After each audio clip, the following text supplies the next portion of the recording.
नमस्कार, मैं हूं योगेश राणा और आइए बात करते हैं उत्तराखंड की मौजूदा राजनीति पर। आज 3 बातें हैं। नंबर 1, हरीश रावत ने भाजपा के जश्न पर सवाल उठाए तो मुख्यमंत्री पुष्कर सिंह धामी ने हरीश रावत के नेता होने पर ही सवालिया निशान खड़ा कर दिया। दूसरे नंबर पर किशोर उपाध्याय ने हरीश रावत को षड्यंत्रकारी कहा तो हरीश रावत ने झट से जवाब दे दिया और अब बारी किशोर उपाध्याय की है जवाब देने की। तीसरी बात यह है कि हरीश रावत ने उत्तराखंड की कला संस्कृति जगत की जानी मानी हस्ती माया उपाध्याय को लेकर एक सूचना अपने सोशल मीडिया अकाउंट पर जारी की है। हरीश रावत ने माया उपाध्याय को अपना सांस्कृतिक सलाहकार नियुक्त करने की जानकारी शेयर की है। उन्होंने लिखा है, मुझे खुशी है कि उन्होंने मेरे इस फैसले को स्वीकार किया। माया उपाध्याय जी विशुद्ध रूप से कला, लोक संस्कृति के क्षेत्र में मुझे सलाह देंगी। उन पर मेरी राजनीतिक विचारधारा का अनुसरण करने की कोई बाध्यता नहीं होगी। वो किसी भी राजनीतिक दल, राजनीतिक विचारधारा व सामाजिक विचारधारा के लिए काम करने के लिए पूरी तरीके से स्वतंत्र होगी। माया उपाध्याय एक विशुद्ध राजनीतिक व्यक्ति से जुड़ी है और हरीश रावत ने उनको राजनीतिक स्वतंत्रता दी है। यह कमाल की बात है और कई सवालों को जन्म देती है।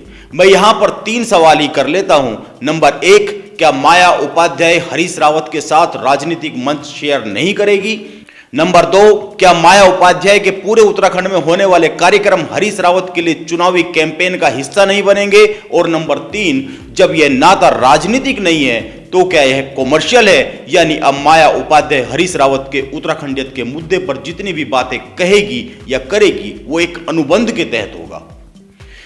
यह सवाल है, हो सकता है माया उपाध्याय इनके जवाब आने वाले समय में दे दे या फिर उनकी हरीश रावत के साथ सलाहकार के तौर पर होने वाली गतिविधियों से खुद ही मिल जाए।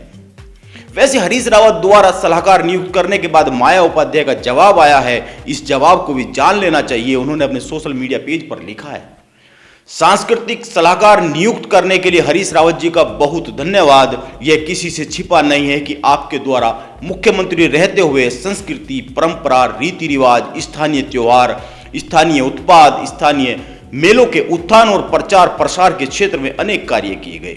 वे अनेक योजनाएं भी बनी। वर्तमान में भी लगातार आप उत्तराखंडियत के माध्यम से सबको जागृत कर रहे हैं और आपकी यह बात ही हम सबको भी प्रभावित करती है, क्योंकि मेरे गीतों में भी यही अपना पहाड़, संस्कृति, परंपरा, रीति रिवाज, स्थानीय त्योहार, स्थानीय उत्पाद आदि बसा है। हमें हरीश रावत जी का समर्थन करना चाहिए। आप भी हरीश रावत जी द्वारा उत्तराखंडियत की इस मुहिम से जुड़े। माया उपाध्याय की इस पोस्ट को पढ़ने के बाद एक सवाल बनता है और सवाल यह है कि क्या यह पोस्ट पूरी तरीके से राजनीतिक नहीं है? हरीश रावत काम करते रहे हैं, यानी अब नहीं हो रहे हैं। वो राजनीतिक व्यक्ति हरीश रावत जी का समर्थन करने की अपील कर रही है, लोगों से उनसे जुड़ने की बात कर रही है और हरीश रावत उनको राजनीतिक वैचारिक स्वतंत्रता की बात कर रहे हैं। इसीलिए मैंने इस स्टोरी का टाइटल दिया है कि माया उपाध्याय पर लिखी हरीश रावत की पोस्ट कितनी सही। वो कैसी राजनीतिक विचारधारा से आजादी की बात कर रहे हैं। हर किसी को अपनी पसंद की विचारधारा चुनने की आजादी है, हर किसी को किसी से भी जुड़ने की आजादी है और माया उपाध्याय उत्तराखंड की बड़ी लोक कलाकार है, इसीलिए वो किसी भी राजनीतिक व्यक्ति से जुड़ सकती है। इस पर किसी को कोई आपत्ति नहीं होनी चाहिए। लेकिन सवाल यह है कि हरीश रावत से जुड़ने के बाद माया उपाध्याय के जो कार्यक्रम होंगे वो वहां एक सलाहकार के तौर पर उनकी व्यक्तित्व झलकेगा कि नहीं झलकेगा, यह भी बड़ा महत्वपूर्ण है। एक और बात यह भी ध्यान में रखना चाहिए कि माया उपाध्याय ने इस साल के शुरू में हरीश रावत के लिए एक गीत लॉन्च किया था। इस गीत के बोल थे, हरदा हमारा आला दोबारा। हरीश रावत उत्तराखंडियत के मुद्दे पर धीरे धीरे आगे बढ़ रहे हैं और अब माया उपाध्याय भी उनके साथ जुड़ गई है। यह अच्छी बात है। आइए अब बात करते हैं हरीश रावत और किशोर उपाध्याय के बीच छिड़ी तकरार की। हरीश रावत ने किशोर उपाध्याय की चिट्ठी का जवाब दे दिया है। किशोर उपाध्याय ने कहा था कि हरीश रावत ने 2017 में उनके खिलाफ साजिश रची और उनको सहसपुर से चुनाव लड़वा दिया। किशोर उपाध्याय ने कांग्रेस के प्रदेश अध्यक्ष गणेश गोदियाल और प्रदेश प्रभारी देवेंद्र यादव को एक पत्र लिखकर कहा है कि 2012 का चुनाव उन्हें जनता ने नहीं हराया, कांग्रेस के एक बड़े नेता ने षड्यंत्र कर हरवाया और अब उन्हें लगता है कि 2017 में भी वह एक बड़े नेता के षड्यंत्र के शिकार हुए। किशोर उपाध्याय सीधे से कह रहे हैं कि हरीश रावत ने उनके खिलाफ षड्यंत्र रचा है। हरीश रावत ने इसका जवाब अपने सोशल मीडिया पेज पर लिखकर सार्वजनिक तौर पर दिया है। हरीश रावत ने एक बड़ी सी पोस्ट लिखी है जिसमें उन्होंने लिखा है कि सहसपुर से चुनाव लड़ने का फैसला किशोर उपाध्याय और उनके परिवार का था। हम तो चाहते थे कि वो टिहरी से लड़े। हरीश रावत ने तंज कसते हुए लिखा है, ऐसा लगता है 2016-17 में हम और कुछ नहीं कर रहे थे, केवल उनके खिलाफ षड्यंत्र ही रच रहे थे। राजनीति में बोलने का बड़ा महत्व है। कौन बात किस समय पर कहनी है और कौन सा निर्णय किस वक्त पर लेना है, इसी से तकदीर तय होती है।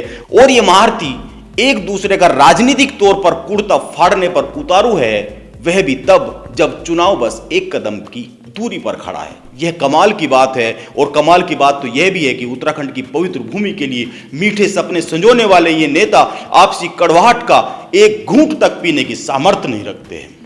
यह एक सवाल है, इस पर बात की जानी चाहिए। आइए बात को अंत की ओर लेकर चलते हैं। मुख्यमंत्री पुष्कर सिंह धामी ने हरीश रावत के नेता होने पर ही सवालिया निशान लगा दिया है।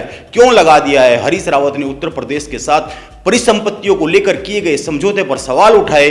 हरीश रावत ने कहा कि भाजपा सरकार ने लखनऊ में उत्तराखंड के हित गिरवी रख दिए हैं।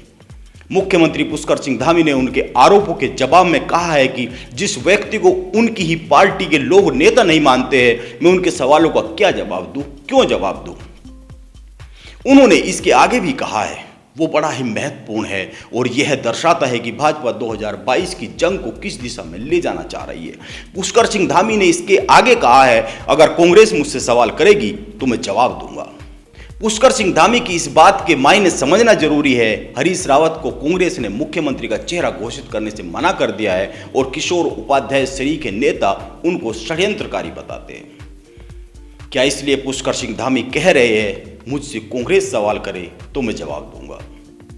यह भाजपा की नई लाइन है, इस पर कांग्रेस का जवाब आना चाहिए।